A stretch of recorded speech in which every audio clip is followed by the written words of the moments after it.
മെയിനായിട്ട് ഈ ഒരു ഓപ്പർച്യൂണിറ്റി കാർഡ് വിസ ഇംപ്ലിമെൻ്റ് ചെയ്തതിൻ്റെ ഒരു പ്രധാന കാരണം ഇവർക്ക് അവിടെ ഉണ്ടായിരിക്കുന്ന ലേബർ ഷോർട്ടേജാണ്. ഓക്കെ, ഏകദേശം 300 പ്രൊഫഷൻസോളം ഇവർക്കിപ്പം വേക്കൻ്റ് ആണ്. 300 പ്രൊഫഷൻസിൽ അവർക്ക് ആൾക്കാരെ ആവശ്യമുണ്ട്. അപ്പോൾ ഏകദേശം 7.5 ലക്ഷത്തിന് മുകളിൽ വേക്കൻ്റ് ആയിട്ടുള്ള പൊസിഷൻസാണ് ഇപ്പോൾ റിപ്പോർട്ട് ചെയ്തിരിക്കുന്നത്. നമ്മുടെയൊക്കെ നാട്ടിലുള്ള ഒരു ഗ്രാജുവേറ്റ്, അതിലിപ്പോൾ BA BCom അല്ലെങ്കിൽ BBA ഒക്കെ കഴിഞ്ഞ ഒരാൾക്ക് അവർ പുറത്തൊരു രാജ്യത്തേക്ക് മൈഗ്രേറ്റ് ചെയ്യണമെങ്കിൽ കൂടുതലും അവർ നോക്കുന്ന സ്റ്റഡി വിസ ആയിരിക്കും.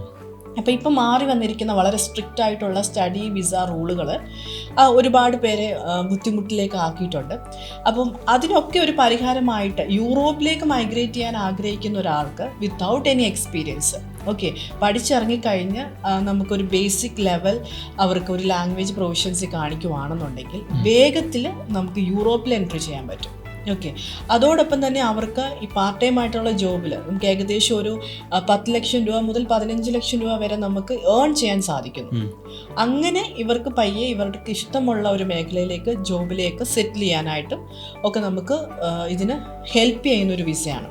ജർമ്മൻ ഗവൺമെൻറ് ഉദ്ദേശിക്കുന്നത് അവരുടെ ലേബർ ഷോർട്ടേജ് കുറയ്ക്കുക എന്നുള്ളതാണ്. നമുക്ക് ഏതൊരു ഡിഗ്രി കഴിഞ്ഞവരും, ആർട്സ് കഴിഞ്ഞവർക്കും ഹ്യൂമാനിറ്റീസ് കഴിഞ്ഞ ആൾക്കാർക്കും ബിസിനസ് റിലേറ്റഡ് ആയിട്ട് പഠിച്ചിറങ്ങിയവർക്കും ഒക്കെ നമുക്ക് യൂറോപ്പിലേക്ക് മൈഗ്രേറ്റ് ചെയ്യാൻ പറ്റുന്ന ഒരു വിസയാണ്. ഓക്കെ.